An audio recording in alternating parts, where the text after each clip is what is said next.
No, it is not. That was 50 minutes, but whatever. All requests for documents are handled by the council clerk. Please expect prolonged delays. No, I don't want to expect prolonged delays. Who's this? Glauv? Business for Irithor Bren. It don't involve you. Who's this? Building beautiful. Alright, what's up with this fountain? Yes. Now. Constructed of a material that seems halfway between wood and stone, doesn't contain water as might be expected. Instead, it's filled with swarming tiny fish-like creatures leaping, cavorting in a wriggling mass, chattering to each other in what sounds like 1,000 different tongues. These jellies, nearly harmless creatures that are usually found in clouds above the sea. What they're doing in this fountain is an utter mystery. Oh, don't really care. What about you? You fold your arms, listen intently to the fish jabber at each other. Sounds like...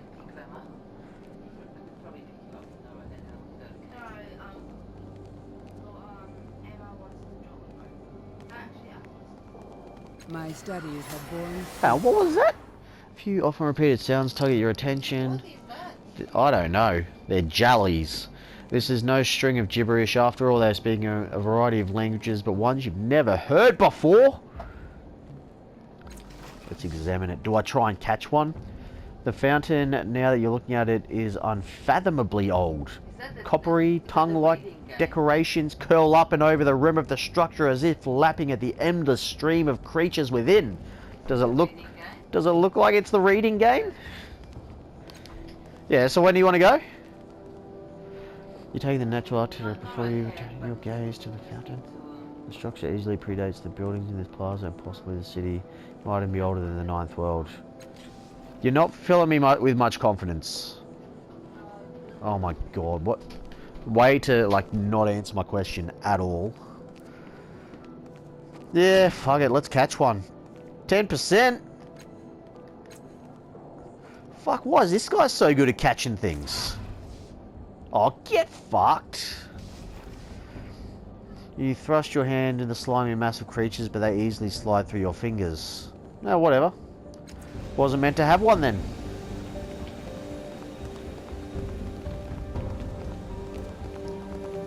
Not the best time to chat, handling multiple negotiations, a bit distracted. Negotiations. What's that down there? Structure made of orange, strange material, seems halfway between wood and stone. Alien symbols are drawn in red upon the walls. Why does everyone stay so clean? Do you think their servants wash them? You got anything good to say? Pleasant. Oh, well, thank you. Pleasant day to you too.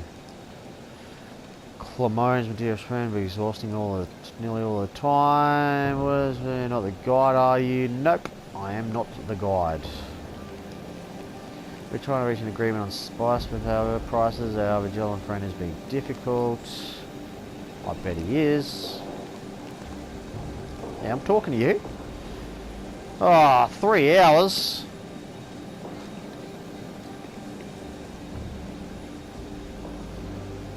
Well, fucking feel free to ask. These humans set a higher price on Amrita before they sought a trade agreement with me. Is anything going to happen if I keep talking to you?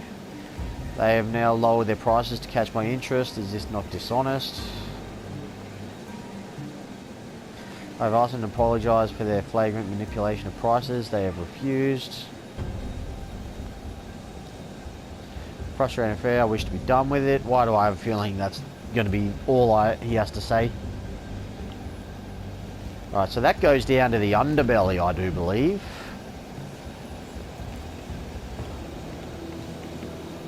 Let's see what he's got to say. Inspect the levies. Gods know they won't report broken down equipment on their own. Down the stairs. Nano. Ah. Could you please know if she doesn't know what she's talking about? Sure. We must pry their implacable mysteries.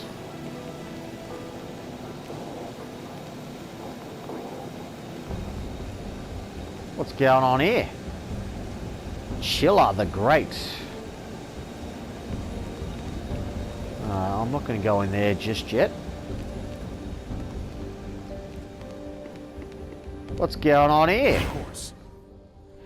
Torment, an enormous archway of metal and synth. Energy pulses through the structure, spilling from thin, transparent panels in subtle shades of gold and cyan. I'll examine it. Don't know if I'm going to do anything. Appears to be dormant, but very much alive. The archway emits a low and constant hum just at the edge of your hearing. Across the top, illuminated words are inscribed: the House of Empty Time. Heavy rope-like cables connect the archway to the strange generator nearby. I think I'll just leave that one alone. Thank you very much. Right. Power still flows through this ancient machine. A brassy heartbeat pulses within it, just at the edge of hearing, and tiny bubbles orbit the entire structure. No, not bubbles, holes in space. I'll examine it.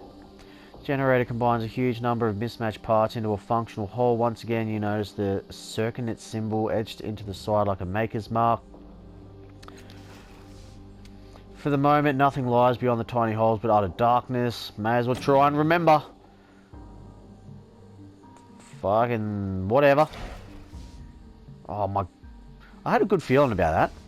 Memory teases you with images of the machine in pieces, but you can remember no more than that. Fuck off.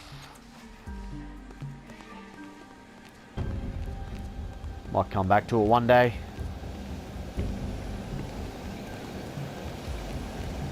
Who's this fuckhead?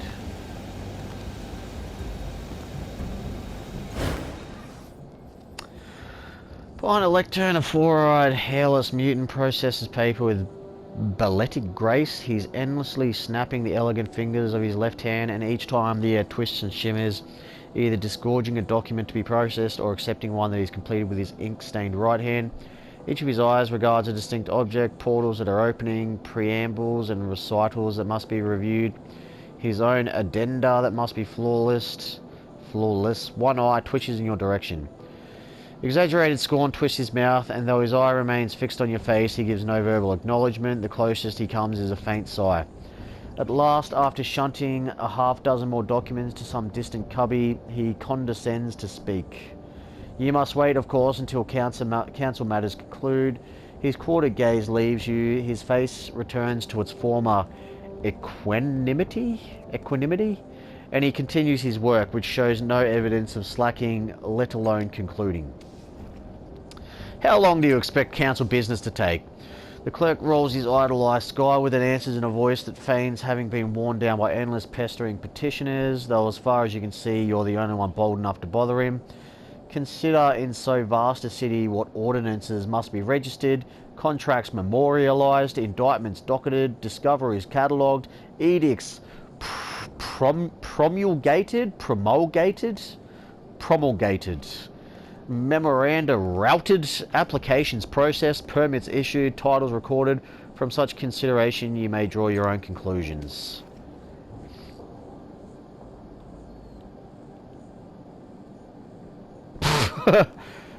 I assure you that my matters are important enough to be worth a moment of your time.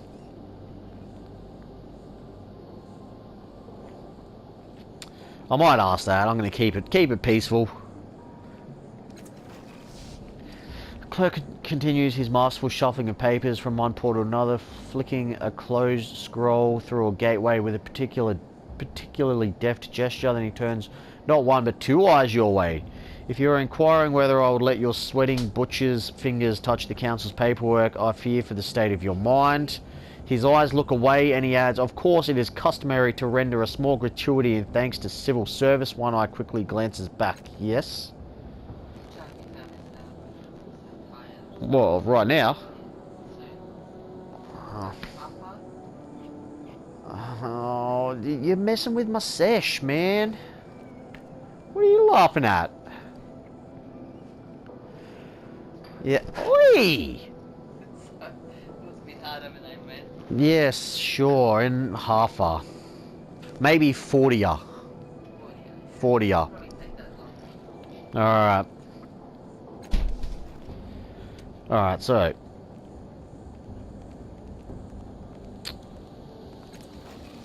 I might as well get straight to the point. The clerk continues filling and filing papers for a rather long moment. Just when it seems he will not respond at all answers, I have no time for idle chit-chat, least of all while there is pressing council business to attend to.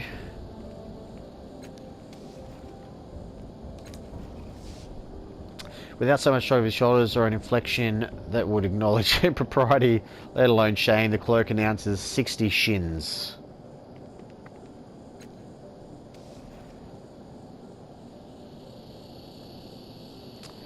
I'll go persuasion. And why are these guys so good at persuading? Whatever. Oh, nice! The clerk conveys his personal regard for the importance of your matters with a long, loud sigh, but he focuses one of his eyes on you and replies, very well, let us weigh the worth of your needs, shall we? What is it that you want? Well, fuck, I don't want general questions. I want paperwork, don't I? The only acknowledgement you receive. I'm trying to obtain a letter of pardon for a man named Riss who's been wrongfully sentenced to die. I needed something more than that, didn't I? In order to put a stop to a wrongful punishment, I need the stay of execution issued for Cole Carden. I'm a special liaison from the Judicial Oversight Committee, and I need to inspect a stay of execution. No, he said I needed to get something old. Oh yeah, that's it. Cole Carden was the old case that I'm meant to be studying.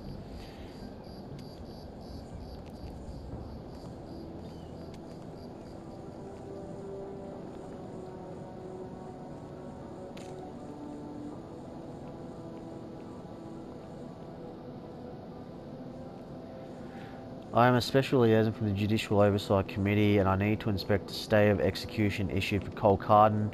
There are concerns of corruption. I think that's along the lines of what old mate told me to say. I don't know why I'm supposed to be asking everyone about Matt Keener. Maybe she wasn't actually in the underbelly. I don't recall anyone with that name. This is just annoying, because I know I'm any chances of me doing anything are bloody 15% lower. I don't like it. At least I saved myself $60 though.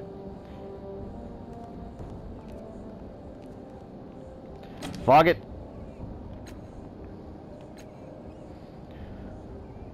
Well, I'm doing his dirty work. Might as well fucking get him to do it. Oh, fuck off. Really? Oh, I've no doubt corruption is afoot. Now run along and ply your tricks elsewhere. There's work to be done here. Returns to his sorting.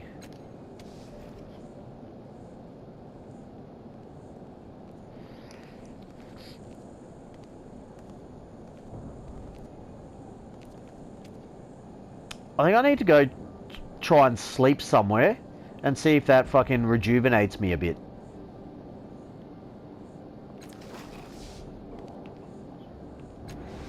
And then come back to him. So who's Sigan? Oh, I want to enter the council tower. Alright, Sigan, what's your deal? This woman is dressed much like the levies who flank her, but unlike them, her expression is sober and alert. Her hair is cut short, the corners of her eyes wrinkled with crow's feet. A little swarm of mechanical drones circles around her, buzzing messages in her ears. She whispers replies in return. Every so often one of them whisks away, disappearing into the city. What is it, citizen? She pauses, eyes darting to your tattoo, then to your face. No, you're the one they call Adan. I heard you're in the city. You sense a sudden weariness in her. It's been 10 years since your last visit. I was too young to know you then, but the drones remember. On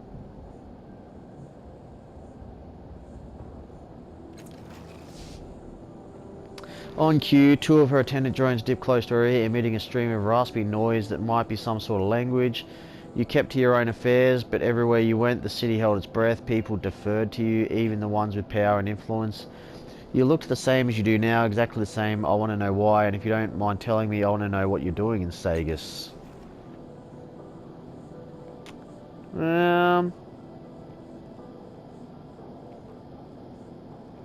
Fucking the game really wants me to find this Matt Keener bitch.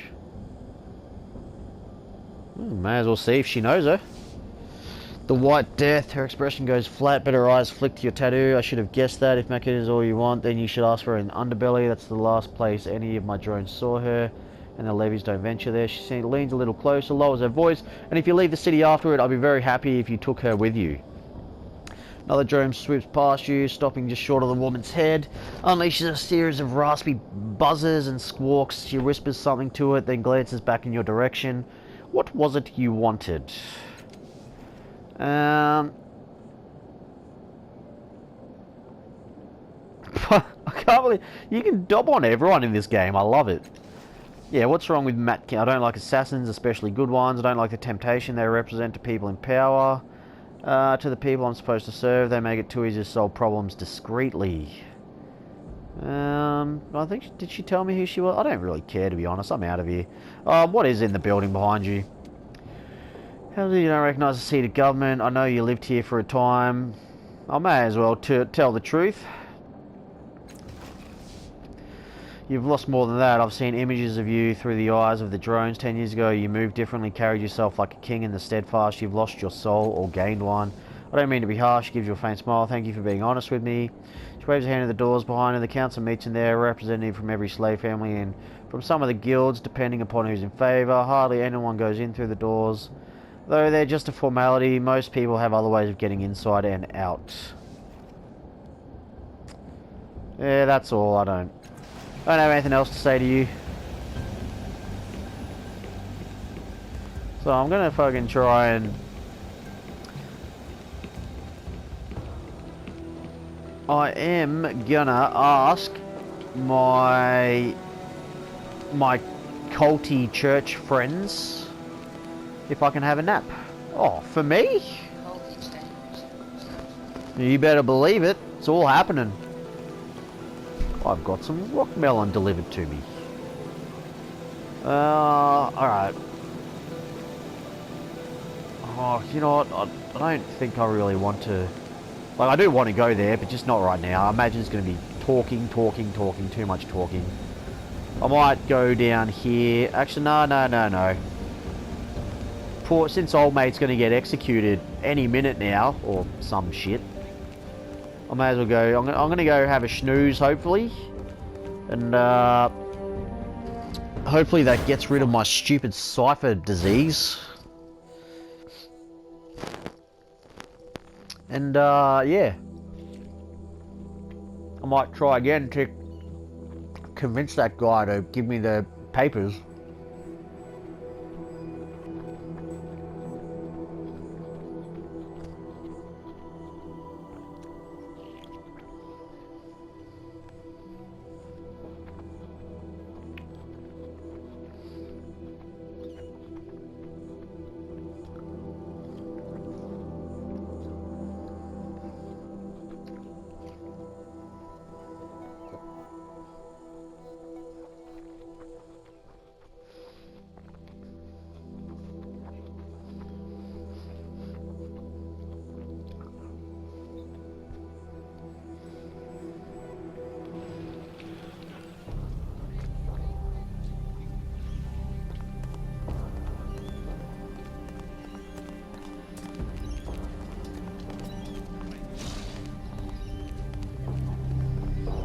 Alright, let me sleep, you clowns.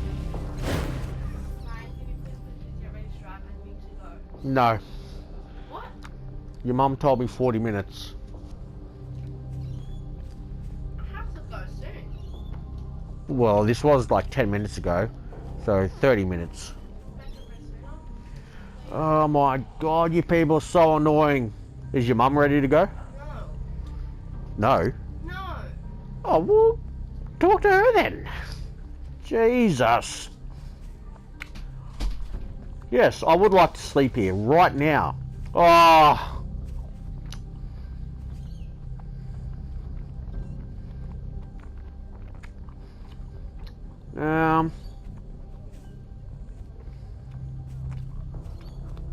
You know what?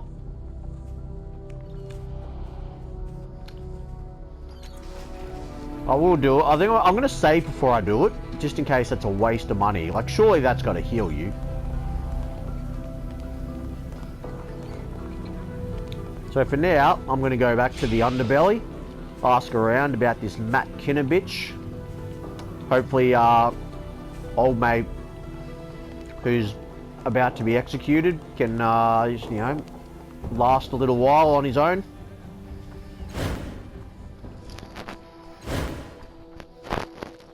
I got more rock melon to eat.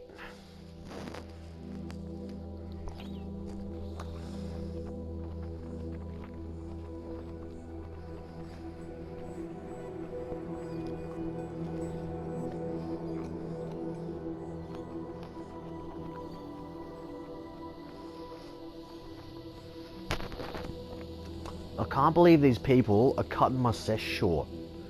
I told them I wanted to play this for like 3 hours without interruptions.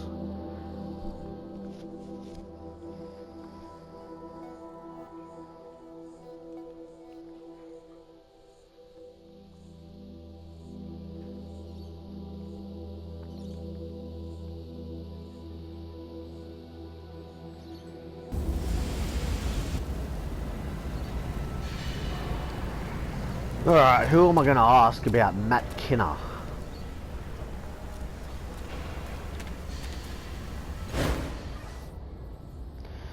The cheerful young man gives you a nod. Hello again, friend. Need another few shins worth. He stops as he sees Tibir with you and gives him a sleeve as well. Captain Tibir, good to see you.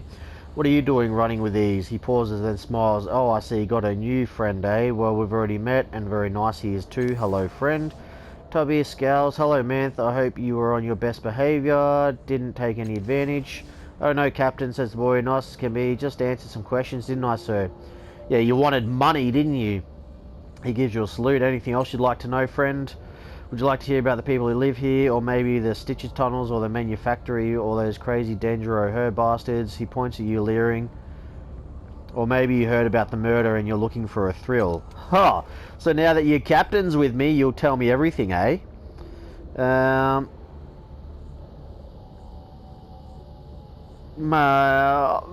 I'm actually curious about these Dendro cannibals. Sometimes I think they do it just so they can be crazier than anybody else. I know they've got some mumbo-jumbo reason for eating dead folks, but I think they just like making people squirm, you know? Yeah, tell me everything then. Heart of industry in Sagas clears. People think only the crazy and the crooked live down here in an underbelly, but if you want to see the hardest working people in the city, go look in those furnaces. That's real work, that is. Yeah, what's with the Stitcher tunnels? They've dug them all over the place around here. You only see the ends of them since they fill them with loose dirt that only they can dig through. People here, dodgy. Well, I won't talk about everyone. There's a lot of us here, but I'll hit the highlights or lowlights, I guess. He starts counting off in his fingers. Fulsome, of course. He runs things, not officially, mind you. He's just the sharpest chaggin of the hardest crew is all. Michelle, who sells bits and bobs at her store. Miuk, the meat monger, who sells our meat. Pats his chest. Tell Miuk I sent you if you pay me a visit. He gives me a shin for each referral. Let's see. Alagern, the Aeon priest, who isn't anymore, but he still knows his stuff. Mapper, crazy Karka, who's covered in maps, and he pauses thinking. And well, I suppose there's Crooked Keek. She's not very interesting, but she looks funny if that's your float. Spread your hand, that's all that's worth mentioning. Yeah, what's the general take? Don't take too long though. At the bottom of the ladder, as they say around here, there ain't no more down to go, but that's a good thing, right? It means you got nowhere to go but up. A passing thought dims his cheery expression, unless you drown or get swallowed by the bloom or something. Yep. Tell me this Matt Kinner, the White Death. He whistles. You ain't crazy, are you? Lifts his hands placatingly. Sorry, none of my business. I couldn't tell you where she is, but you might want to talk to Mapper. He's squatting in one of the shanties down here, or I recall him. If there's any place she can hide, he'd know about it. I wonder if I'm going to have to end up fighting her. Right, so I think Mapper.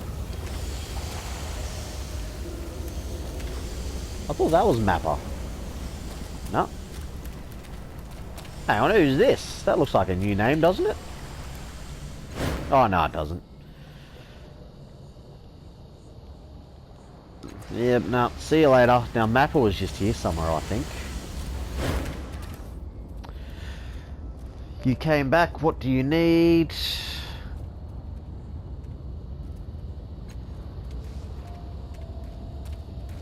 Get straight to the point. The White Death, I've heard of her, I know where she hides too. Grins wide, exposing mouthful, extraordinarily white and clean teeth. I can tell you where she is, but I hate to say it comes with a price. Much as I love to talk about my travels, I need to finish a patch of my Sagas Cliffs map. And I need bragging rights for the next time I see the navigators. He shrugs. Also, she might not be happy, I've told. But I might be able to help you find it for a trade, of course. Drops his voice. Have you ever heard of the changing god? Oh, maybe. Savior of Sager's Cliffs in times past and so forth. They say he had a sanctuary under the city, a place he used to retreat to and plan for the future while he thought on his past. You know, making possibility maps. That sanctuary is the one important place I haven't seen in Sager's Cliffs, and I need it to fill in my map. As far as I can tell, it's not far past the Stitcher Lair. The problem I'm having is that I just can't make any sense of their language. Maybe you can talk to them. He shrugs disarmingly. It's a hell of a price, I know, but there it is. You want to find McKenna, you'll find the sanctuary for me.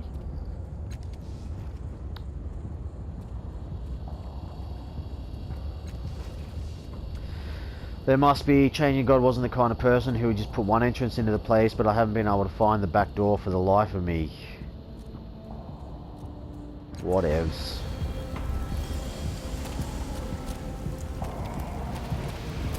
Now, there was a doorway here, which I thought went to a new place. Not these fuckheads.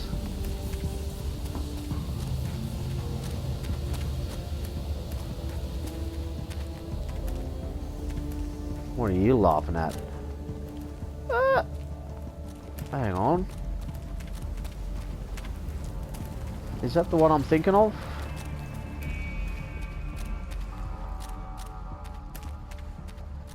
I'm going. Can I get some more? No, I'm not retrying. Piss off.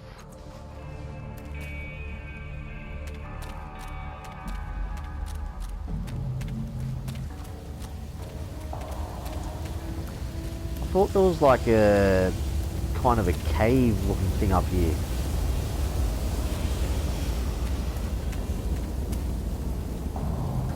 And I was right. Oh, fucking... Alright, I'm gonna eat my rock melon.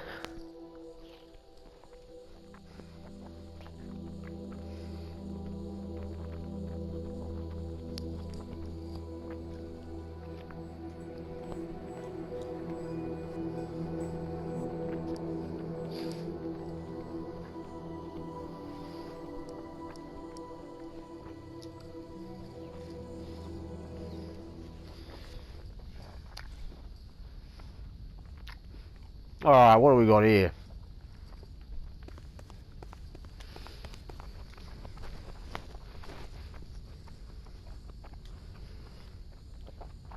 Just fucked up.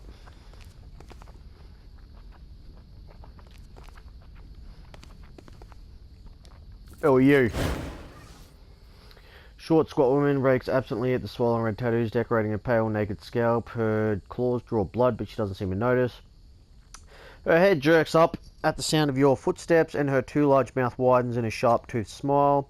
We greet you tenderly. Yes, we honour your arrival. Her eyes rove over your body hungrily. What brings you to the Dendro her? What do you wish to share with us? Her grey and pointed tongue swipes at the ritual scarring around her lips, leaving a glistening sheet of saliva. Yes, who are you? We are Gazay of the... She pauses. You may not know the word, but we come from another world, a heavier one, more rocks and less life. Rubs her arm absent-mindedly. Yes, what is the name of your people in your language? Gazay barks a rattling growl in your face and slams her teeth together, then she smiles. You see, it does not translate so well. Our world is not like yours, she says. It is not so rich. There are no animals. No, she pauses, frowning. Vegetals? None of those. The only flesh is our flesh. She sighs. But we are blessed. When we eat bodies, nothing is lost except the corpse. The soul is preserved. She spreads her hand. The dead one becomes part of us. It becomes we. Okay, I don't care that she said vegetables wrong. You're saying that the individual dies, but the soul is dispersed among all who eat the body? You are correct, she says, nodding. We give our respect in this way, and we survive. She shrugs until we don't, and sometimes someone dies on their own and the soul is lost. Our people deserve better. That is why we are here. Oh my god, I don't care. We heard rumours of the Dendro her magic, she says, concentrating. Your language's tenses clearly give her trouble. It does not stop at the soul. It pulls memories from dead flesh and soaks them into the mind. She gives you a rapturous smile. So we came through a portal in the bloom to learn this magic. We found our way to Sagas. We asked to join, she sighs. Now the portal is gone, we hear, But we will make another in time. That's a bit curious. Is there going to be a number? We do not share this. She chuckles. We prefer our feast to be private, but many. We find our feasts on our own. Do I have questions? No, she chuckles and covers her mouth with a barbed claw. No, we are not the voice of the Dendro, her tenderling. Speak with our leader in Bitu instead. Savor his words and drink of his thoughts. She gestures extravagantly in the direction of an elderly man standing in by her, as though introducing a prince. I'm out of here. You've lost me. A teenage girl lies dead on this slab. Most of her bones are shattered, suggesting that she fell from a great height. Well, that's fucked up. Now, they brought a dead body of that guy, the sculptor, who the sculptor was. Corpse of an elderly man lies under the shroud. His face is peaceful, and you see no obvious cause of his death. At first glance, it would be easy to assume that this man is dying of some wasting disease or starvation. He is little more than a too-tall skeleton wrapped in translucent flesh and a tattered robe. His hands are essentially bony claws, and yet he beams at you, his sunken eyes glittering with suppressed laughter and feverish life. Tread carefully, dear, Callistides murmurs. Imbutu is friendly enough, but he's also intelligent, frighteningly so. Do not try to lie to him. Okay. Imbutu smiles, his teeth are a muddy brown. I know, he says, so many eyes have lingered on that tattoo, that noble brow. He reaches for your forehead with a shivering skeletal finger. I don't think I'm going to let him touch me. You step out of his reach, he blinks and smiles. I'm very sorry, he says. I rarely deal with the living. Corpses are not quite so bashful. He flaps his hands at you. I remember you now, of course. Old Sirasar once saw you out of the corner of her eye a week before his accident. Ilori Ma sold you a small bag of, he breathes, closing his eyes, sugar-dusted almonds, but those aren't the only two. No, you drift through countless lives, altering and ending them, never leaving a name. He draws in his breath. Oh, I can't stand mysteries. Love them, but can't stand them. Who are you? I'm not the man you think I am. That was someone else. Imbitu says, the same face, the same tattoo, but yes, different eyes. Perhaps you have a secret twin. He coughs gently against the back of his hand. So, what brings you to the chapel of the Dendra O'Her? May as well get straight to the point. Yes, he says, I believe I know the poor man, dry as a leaf, hollow as an eggshell, barely any mind left in there at all. He clucks his tongue. Inspect him at your leisure. He's the one with the charred skin on his brow. Now, I don't know much more about him, he says, chuckling, though I can assure you we plumbed the depths of his mind and body for answers. But I seem to recall seeing him before, possibly not through my eyes, mind you, in Cliff's Edge. He was coming out of a building near the chirurgical parlour. Yeah. Fucking, I don't care. He gave me the info that I need, I do think. The burly man sneers at you, flexing massive scarred hands that could easily encircle your throat. His tongue probes his stained, sharpened teeth, and a short blood-stained club swings from a hook at his waist. So what are you doing down here, shield meat, he says, playing in the dark. He chuckles long and low. Mallet, Tibir mutters through a frozen grin. This numb slab beat his partner to death over 2 shins. Ho! Jeez. God, I don't really care.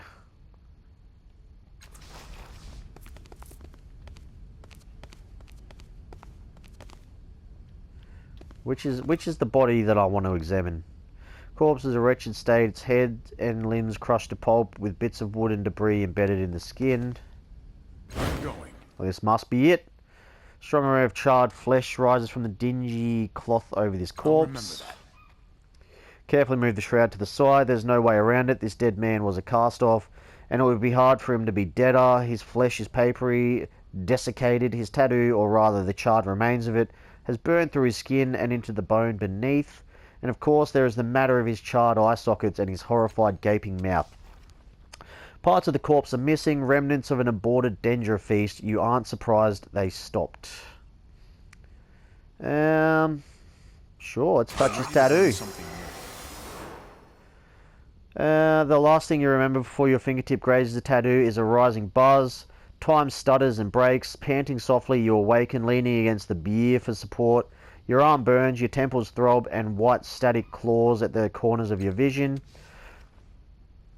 Oh, I took 2 damage to health pool. It's a bit rude. Someone was screaming in that lightless, timeless void. You remember that much, but it wasn't you. None of the danger are looking your way. Yeah, whatever.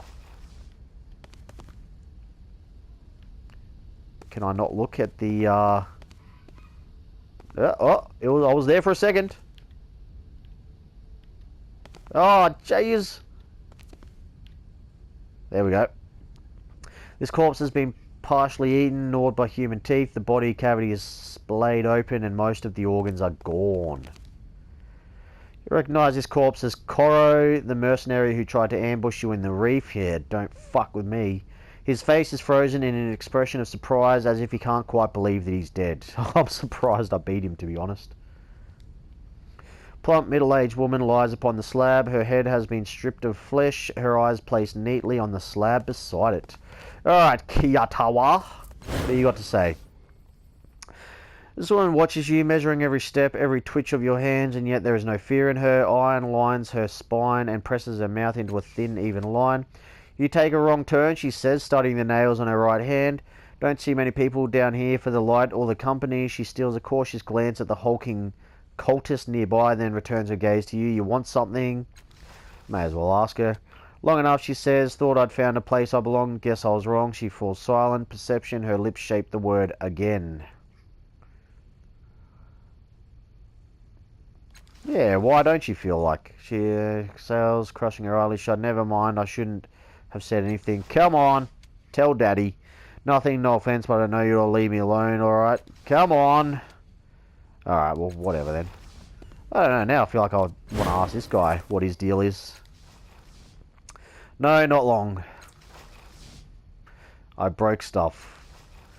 Don't think I don't recognise you as looking over Tibir. I remember you and what you did. What I did, Tibir says, scratching his jaw. What I did? Oh, you're talking about how I told everyone you killed your partner for less than the cost of dinner. He smiles, but his eyes are cold. I'd do it again and for free. Doesn't matter. Mallet shrugs. None of that stuff matters anymore. This is my place now. Way I see it, he draws, is I don't know you. You ain't done anything for me, and we got nothing to talk about. Not now, anyway. He crosses his arms, so why should we? Oh yeah, he snorts. You won't be able to shut me up. And that's just going to repeat, isn't it? Alright, no, I'm out of here. That'll do me. How's the time looking? I've got a clip in 20 minutes.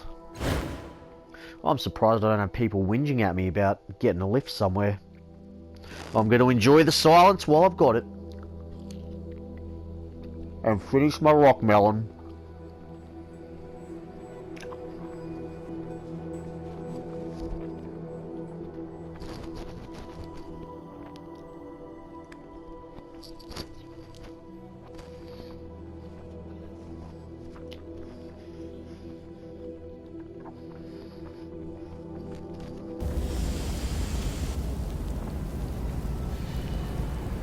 Alright. Guess I will see what's out this way. Is this going to take me to the infamous cliff's edge? I do need to go there.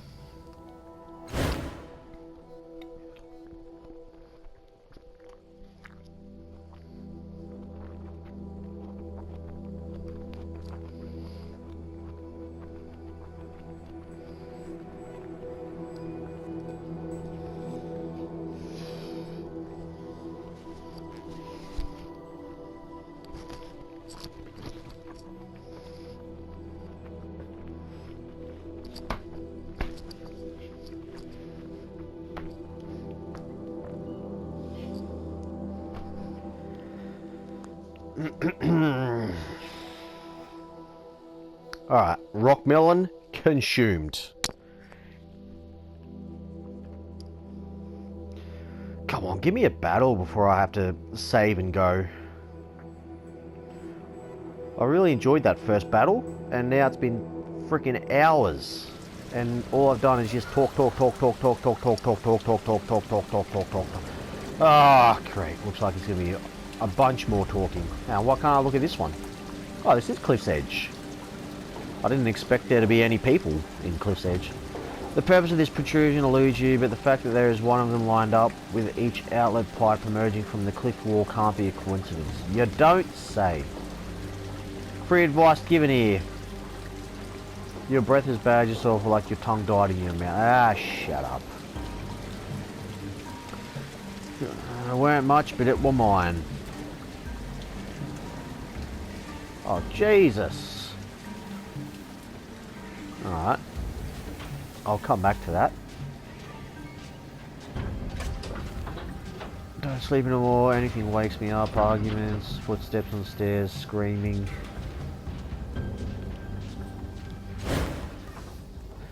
Hello, friend. A smiling, dark-haired woman greets you, standing behind a table of trinkets. Your eyes are drawn to the 3 small rodents that lazily orbit her head in 3 floating balls. They take turns hovering just out of reach of the half-mechanical, half-organic cat perched on the woman's shoulder. The smile disappears from her face as a small tremor runs through the ground beneath your feet. That's the 7th time today. She glanced nervously at the remnants of the structure next door. When that one fell, I heard them screaming, shrieking like the wind was tearing at their bones. Perception. You feel the walls of her home shudder beneath your feet and the roof settles at an angle slightly more canted than it was before. These bloody stitches! She idly turns a couple of the curiosities on her table so the light catches on the various planes and materials, then the smile returns to her face. Come, tell me which of my treasures speaks to you.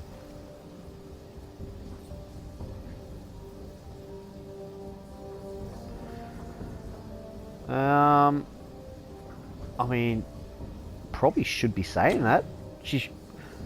Oh, I'm actually going to try and do... Oh, well, look, if she doesn't listen to me, I don't give a fuck. Whatever. Stay here then. She's shaking her head before you've even finished talking. Why should I live on the street itself when my bed is so nearby? She smiles ruefully. Truthfully, I am fond of these walls, though they may not be the most sturdy. They are mine. Yes, where is the slave girl? She gives you an odd look. Don't tell me why you're asking, I don't want to know. There are children running around here at all times of day, but I couldn't tell you one from another. And as to whether they are escaped or not, well, she shrugs eloquently. All children are running from something. Yeah, what about the albino? A woman with skin like alabaster. Yes, she was here looking for help I could not give. Her own treasure was what she wished fixed. I declined. She did not take it kindly, and I haven't heard from her again. She places a gentle hand on your wrist. She is dangerous, friend. She says, her tone light as if she were merely discussing the weather. Tread carefully. Wherever you happen to cross her, she lets go. I don't really want one, but yeah, sure, how much? You mean bee, boo, and bow? She raises a hand and unconsciously pets one of the globes as it swings past her right here. The tiny creature inside squeaks and scampers in a tight circle before the globe drifts out of sight. They are not for sale, my friend. I hope you are not too disappointed. I am not disappointed in the slightest. What does she sell? I don't even care, to be honest. I'm not even considering buying things until I have a bit more money. The facade is all that remains of a house. The rest is collapsed into the sea hundreds of meters below. These things are a menace. Months old layer of dust cakes this sign which reads, Scour the wise scholar of the iron wind. What's that? How would I know? Me? Does it look like I'm ready? Oh. Do we? Jesus. The girl stands outside a crumbling old house playing the flute. She wears a simple dress and her golden hair falls past her shoulders. The melody she plays is gentle and soft, but it somehow carries to every corner of the street. As you approach, she stops playing and smiles up at you with large green eyes. Shins for a song, sir.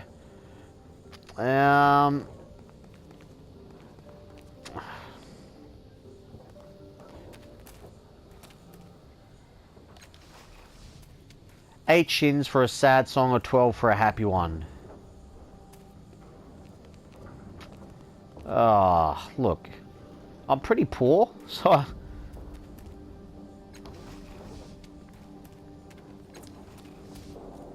Zeb and Nim and I live here, but it's their father's house. He's away. She looks back at the house. I wish she'd come back and fix it. I think it's going to fall down.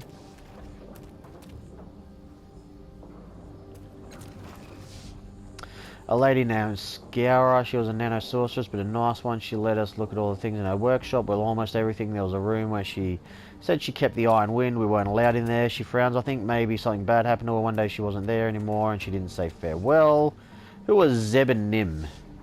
They're my friends. They miss their dad a lot, but we still have fun. Zeb watches out for us, and I'm teaching Nim to play the flute. Why? Yes, she did. Why am I repeating it? Right. Well, yeah, what do you know about the Iron Wind? Thought it was Dan, never saw it though. She shrugged. Maybe she was pretending there was something bad in that room. I don't know. Tell me about yourself.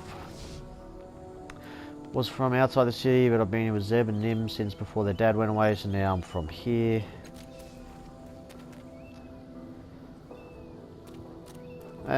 Yeah, where did Zebby's father go? Said he was going to go to work for someone named the Memovira in the Bloom. He was going to be a guard. She pursed her lips. Said he would come back every now and then, but he hasn't. I don't know what's happened to him. I'm out of here. When I get rich, I'll come back and pay you to play a song for me. Alright, Nim, tell me you don't want to have a massive conversation. Little girl in a patched tunic kicks the pebble, reciting in a sing-song voice, joy, joy, joy, sorrow, joy, sorrow, joy, joy, joy, joy, joy, whatever, whatever. Oh, let's just watch.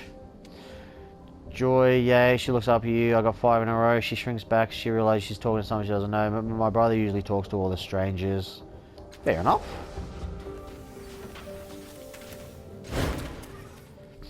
A boy in rags holds out a hand as you pass. He is far too gaunt for his age. His knuckles stand out on his fingers like knots on a twig. Any shins for a family in need? Let me ask you something instead. That's hardly polite, sir. Ask if service is rendered without even offering a tip. Look, fuck off, kid. I'm broke. When I've got more money, I'll come back. I'm going. Oh, what's this? What's this? Yep. Take all.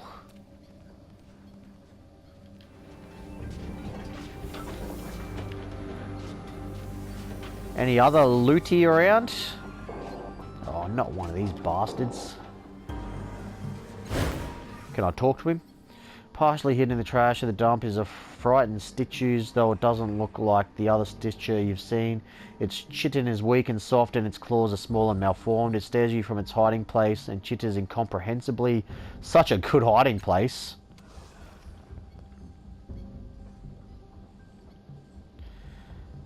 So I'm not going to be able to talk to him. It waves its head and clicks its claws and pauses as if waiting for a response. The odour of ozone and stale air surrounds you. When you make no reply in its language, it shakes its head vigorously and says nothing more. Alright, catch you later. Catch you later, dog. Give me some more loot.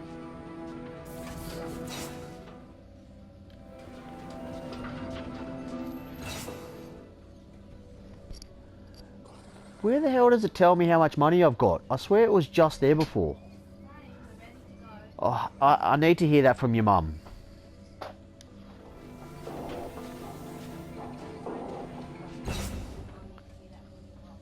Because if I end this sesh early and then suddenly you're not ready, I'll be quite annoyed.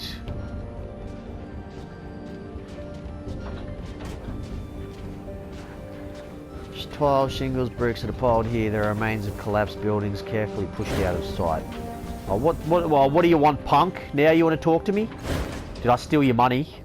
Scrawny boy reached out to you as you passed. Sir, please, sir, I know you saw the Stitches hiding in the midden. Please don't tell anyone about him, sir. He's not doing anyone any harm. Yeah. No worries, buddy. Lord Vuntgen. Yeah. I told you. When your mum tells me, we might start making plans to get out of here. 10 more minutes for a clip. Lord Vuntgen has been stirring up the neighbours, telling them to go look for a rogue Stitches and promising them a reward if he's found. The boy gestures toward the west, where you can dimly hear a booming voice and the answering shouts of an angry crowd. Oh, I was going to go talk to them soon. They think the Stitches is dangerous, but he's not. You saw his hands. He can't dig like the others. It's not him that's bringing down the houses. Yeah, what is he to you? We found him, sir, my sisters and I, and he was so pitiful, near to starving, near to dying. We've been feeding him old devices and power cells ever since, but we've got to get him out of there. The neighbours will find him soon, and that'll be the end of him. Yes. Do you have a plan? No, sir, we can't just walk him down the street or that fat little lord would see him, not to mention the neighbours, and they'd kill him for sure. Well, I won't tell anyone. Thank you, sir. You're a lifesaver, sir. Now, if only we could get him to safety. Maybe I can. Could you, sir? That would be wonderful. If you can find the other Stitcher, maybe they'd help him escape. I heard that some of them are down in the underbelly, but I've never seen them myself. I'll try, little man. I'll try. I was going to give you some money, but now that I'm already helping you... I'll let her play me a tune, though.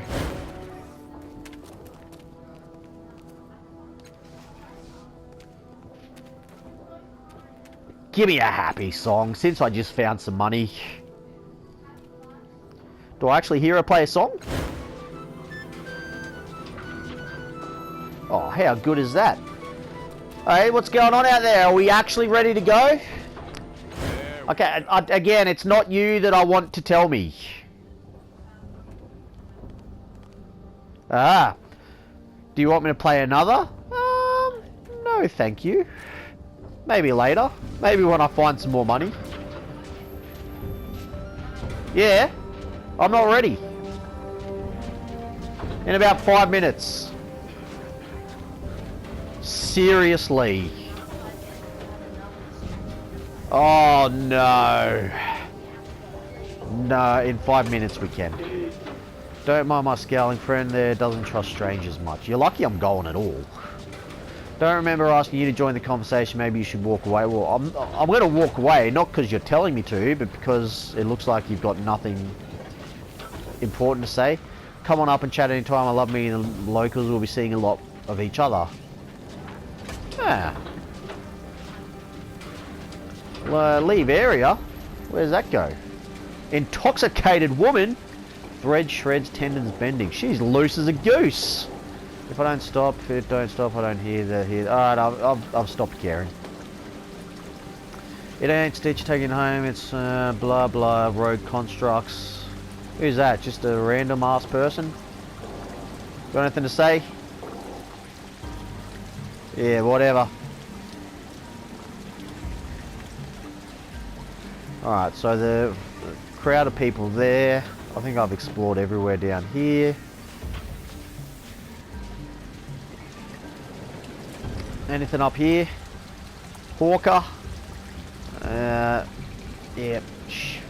whatever. Nope. Fucking what's old mate doing? A man can't make a life for himself when the damn ground steals his boots every other step. Right. Guess again. Oh. Very soon. All right. 5 minutes. Well, now 4 minutes. Oh, what's going on here? These three triangles float serenely above a scuffed stone basin. You can't help noticing that the citizens of Sagus are giving this monument a wide berth. The largest triangle shines brightly, radiating a soothing warmth. The middle, darker one hovers above it, turns slightly away from the first. With what strikes you as disdain, the third is small, dryly amused, and so deeply indigo as to be nearly black. It's removed from the first two triangles. You hesitate, you are sensing emotions from these objects, intense. Something is strange here. I'll come back to that one, thank you. Do I bother talking to old Aiden? Fuck me dead, this place is too big. Yeah. Oh, you can leave without me? What? No, I'm not going up there. Right, there's 3 minutes left. Sounds good to me. 4:49. Sounds good to me.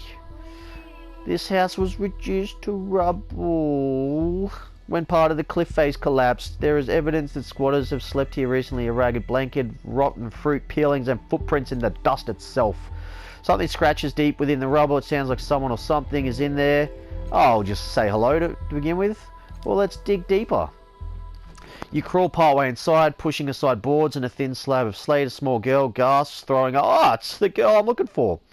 To block the sudden light, she's young, no more than 10 or 11 years old. She's made herself as small as possible to fit inside the tiny gap in the rubble. Her hair is dark and curly. I wasn't expecting this. I just wanted to get an item. Pulls herself deeper into the rubble, away from you. I'll just say, why are you hiding? Puts a finger to her lips, then tries to shoo you away. You hear a voice behind you. I told you patience would pay off, lads. Oh, do we have a fight? Some thugs stroll over. They all carry weapons at their sides, so they walk with the cocky assurance of those who don't expect to need them. I swear I checked this hovel, says one of them. She wasn't here, no one was. How did this draft find her so easily? He gestures dismissively in your direction. Don't fret it, beggar. The thug looks you up and down, then calls out in the direction of the rubble. Come on, little bird. Doesn't matter how good you are at hiding. You had to come out sometime. I sense a fight. The girl huddles behind you, keeping you between her and the thugs. Even so, it's obvious she's not sure about you either. Don't let them take me, please.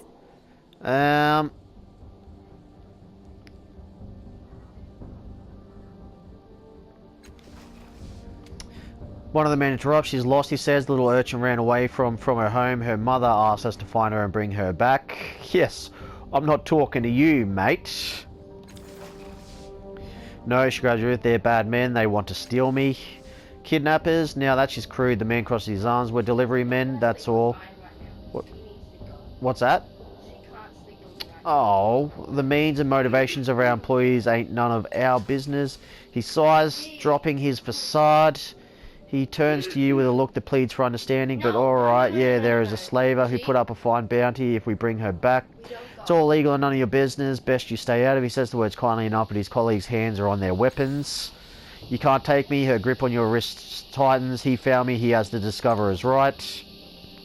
He raises an eyebrow, bemused smirk playing on his face. Is that so? Well, Spider Jack? What do you say? Is she coming with us, or are we taking her from you? What are we doing? Just try and take it from you. Doesn't matter if it's legal. Slavery is evil, and you're a part of it. Her master is growing tired of waiting for you. I've been sent to collect the girl and instead tell you the bounty's off. I will ask that. I have no intention of handing the girl over. He wipes his face with one hand. Ah, so it's a competition, is it? Well, that don't change anything. We got to eat too. Ha! Well. 10%? Alright, there's going to be a fight. That's a good time to clip it.